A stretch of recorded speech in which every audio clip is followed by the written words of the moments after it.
Hello everyone! Wala na pala akong mic para sa camera kaya hindi ako masyadong nakakagawa ng video ngayon. Anyway, ayan, may bago akong mic. Dumating daw kahapon kaya sabi ko i-unbox. Ayan guys, bago. Iwan ko kung maganda. Sabi niya okay naman daw yung quality. Pero tignan natin. Pagpasensyahan nyo na pala yun yung alaga namin dun sa likod. Ayan. Bubuksan natin guys, titignan kung okay naman yung niya. Sabi nga niya maganda naman daw yung quality. Medyo triple yung presyo nito kaysa sa una. Sa Shopee lang kami bumibili guys kasi wala tayong budget kaya ganyan-ganyan lang. Anyway, sa mga nagfo-follow nga pala at mga palaging nandyan, thank you so much guys.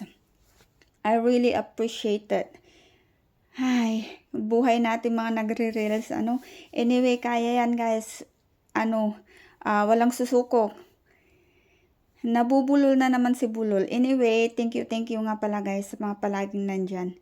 Ayan guys, tignan natin kung anong style nito. Parang iba dun sa isa eh. Mas mahaba ito kumpara dun sa isa. Pero okay naman yata. Tignan natin, makukuha ko pa lang yan pag this month naman. Pero susubukan ko kung maganda yung qualities. Ayan. Yung alaga namin dun sa likod talaga nanunood din. Ayan. Sabi niya, pagpasensyahan nyo na daw yung kamay niya. Naku, nakakatawa talaga siya minsan. Anyway, yan yung kasama ko. Yung alaga ko nga pala dun sa likod. Yan Ewan kung anong ginagawa. Huwag naman kayong maburing sa akin, guys. Alam kong wala akong masyadong masasabi minsan. Minsan nga nagtataka na din ako ba't nagiging madaldal na ako. Minsan wala na din kabuluhan yung mga pinagsasabi ko dito. Pero okay lang yan. Huwag tayong masyadong magseryoso. Kailangan nga, tumawa tayo ng tumawa. Ayaw ko, nakakatanda kayo pag nakasimangot ka palagi at seryoso sa buhay. Anyway guys, ayan na siya. Ewan ko nga yan, parang sa yata pag-charge o to connect.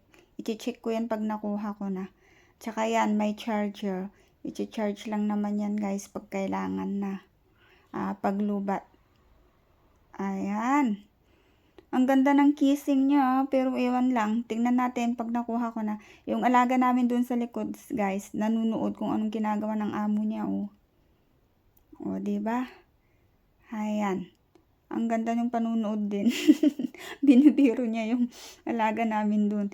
Anyway, ayan, guys. Ewan. Wala talagang masabi dito.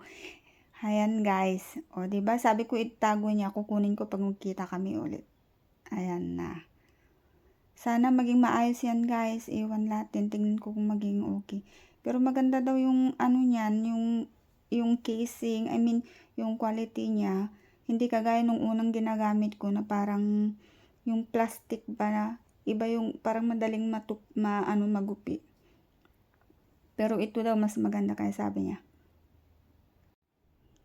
Kaya tignan natin guys. Ayan na. Yan yung alaga namin. Thank you guys for watching. Bye!